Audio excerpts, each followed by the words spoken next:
ဒီနေ့ကျွန်တော်ဒီ slip leash ကိုပေါ့เนาะတက်ပုံတန်ကြီးရယ်နောက်ဆွဲတဲ့ဒီစနစ်လေးရယ်နောက်တစ်ခါဒီ slip leash ရဲ့အသုံးဝင်ပုံလေးကိုကျွန်တော်ပြောပြပေးမယ်เนาะโอเคအရင်ဆုံးကျွန်တော်ဒီ slip leash တက်တဲ့အခါမှာလीကျွန်တော်ဒီနေရာလေးပေါ့စိတ်နေရာလေးကိုကျွန်တော်ဒီနေရာမှာတက်မယ်ဗျဒီခုနကအချိန်တွေကဒီနေရာမှားတာပေါ့เนาะနေရာမှားတာလေးကိုကျွန်တော်တို့ကသူ့ရဲ့တကယ် slip leash တက်မဲ့နေရာလေးကကျွန်တော်ဒီနေရွက်အနောက်လေးဗျเนาะနေရွက်အနောက်လေးကိုကျွန်တော်တက်မယ်နောက်တစ်ခုတက်တဲ့အခါမှာလေဒီနေရာဒီ slip leash ကိုတက်တဲ့အခါမှာကျွန်တော်တို့ဒီအနောက်နေရာကိုပေါ့နော်ဟိုအများကြီးတင်းလို့မရဘူးဒီနောက်တစ်ချက်ကကျွန်တော်ဒီ slip leash ရဲ့ဒီအသုံးဝင်ပုံပေါ့နော်ဒီ slip leash ကကျွန်တော်ဒီခွေးလေးတွေကလေဟိုဥမာဟို latching ဖြစ်တာပေါ့ latching အញ្ញမ်းဖြစ်တဲ့ခွေးမျိုးတွေနောက် dominate ဖြစ်တဲ့ခွေးမျိုးတွေနောက်ပြီးတော့ဒီပြန်ပြီးတော့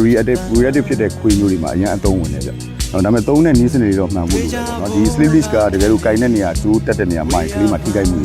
ရှိနိုင်တယ်ကျိုးတက်တဲ့နေရာမိုင်ကြီးချောချောမူမူနဲ့ကလေးလည်းအဆင်ပြေတယ်ခွေးနဲ့ဒီ handler ဒီတခင်ကြားမှာလည်းဒီကောင်းမွန်တဲ့ communication တခုကိုတေချာပေါက်ရတယ်ပေါ့နော်ဒီ slip leash သုံးတဲ့အခါမှာအဲ့တော့ကျွန်တော်ဒီ slip leash နဲ့လမ်းလျှောက်တာလေးကျွန်တော်ပြောပြပေးမယ်ခုနကကျွန်တော်ပြထားတဲ့အခြေအနေကသူ့ရဲ့ဒီချုပ်မှဖြစ်တဲ့နေရာမှာတက်ထားတယ်နောက်တော့အဲ့မှာကလေးကအဲ့မှာဘာဖြစ်လဲဆိုတော့ပုံလုံးဖြစ်တယ်လက်ချင်းဖြစ်တာပေါ့နော်ဥမာကားတွေ့ရင်ခုံတာမျိုးတွေအဲ့လိုဟိုတဆိုးထိုးသွားတဲ့အချိန်မျိုးတွေဒါတားဆီးနိုင်တယ်ပေါ့နော်โอเคကျွန်တော်စလျှောက်ပြမယ်ကျိုးကျွန်တော်တို့ကလေဒီအရှိကြီးမကင်နေဗျာเนาะဒီအရှိကြီးကင်တဲ့အခါမှာကလေးရဲ့ဒီပေါင်ဒီကကျဲသွားမယ်ကျဲသွားတဲ့အခါမှာကျွန်တော် control လုပ်လို့မရဘူးပေါ့နော်အဲ့တော့ဒီ slip leash တက်တဲ့အခါမှာကျွန်တော်တို့ကဒီတိုလေးကင်မယ်ပေါ့ကျွန်တော်လက်အနေထားလေးချထားမယ်ကျွန်တော်ကို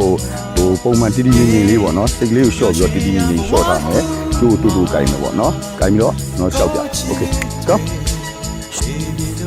လက်လေးနှချောင်းနဲ့ပဲကျွန်တော်ထိန်းရုံပဲဗျာเนาะဒါ slip leash ကင်တဲ့ဒါနီးစနစ်အမှန်ပါဗျာခလေးလေပင်အစ်တာတွေမဖြစ်ဘူးเนาะနောက်တစ်ခုကကလေးရဲ့ထိခိုက်မှုလုံးဝမရှိပါဘူးဗျာကင်တဲ့နီးစနစ်တာမှန်ပေါ့เนาะဒီမှာဒီပုံစံလေးရှောက်မယ်ဗျဒီမှာကျွန်တော်လက်လေးနှချောင်းเนาะဒီမှာလက်လေးနှချောင်းနဲ့ပဲကျွန်တော်ထိန်းထားပေးတာเนาะဒီလိုလေးရှောက်ပါဗျအဲ့တော့ဟိုခွေးမှလည်းထိခိုက်မှုမရှိဘူးကျွန်တော်ဒီအုံနာအတွက်လည်းဒီ control ကောင်းကောင်းဖြစ်တယ်ပေါ့เนาะအဲ့တော့ဒီ slip leash ကိုမှန်မှန်ကန်ကန်သုံးချတဲ့အခါမှာကျွန်တော်တို့ကစိတ်မှန်မှန်ကန်ကန်အသုံးချနိုင်လို့ကျွန်တော်တို့လေအရန်ဟောင်းတဲ့ခွေးမျိုးတွေအရန်ဆွဲတဲ့ခွေးမျိုးတွေတစွတ်ထိုးပေါ့နော်အဲ့လိုဟိုမှာကားတို့စိုက်ကယ်တို့လူတို့အဲ့လိုပေါ့ဟိုရန်လိုတိုက်ခိုက်တတ်တဲ့အကျင့်မျိုးရှိတဲ့ခွေးမျိုးတွေမှာချက်ချင်း break လုပ်လို့ရပါတယ်ဗျအဲ့တော့ဒီနေ့အကြောင်းအရာလေးကဒီ slip leash အသုံးဝင်ပုံလေးကျွန်တော်ရိုက်ကူးတင်ဆက်ပေးခြင်းဖြစ်ပါတယ်ဟုတ်ကဲ့အားလုံးကျေးဇူးတင်ပါတယ်ကျွန်တော် high five.training school က founder မျိုးမင်းပါ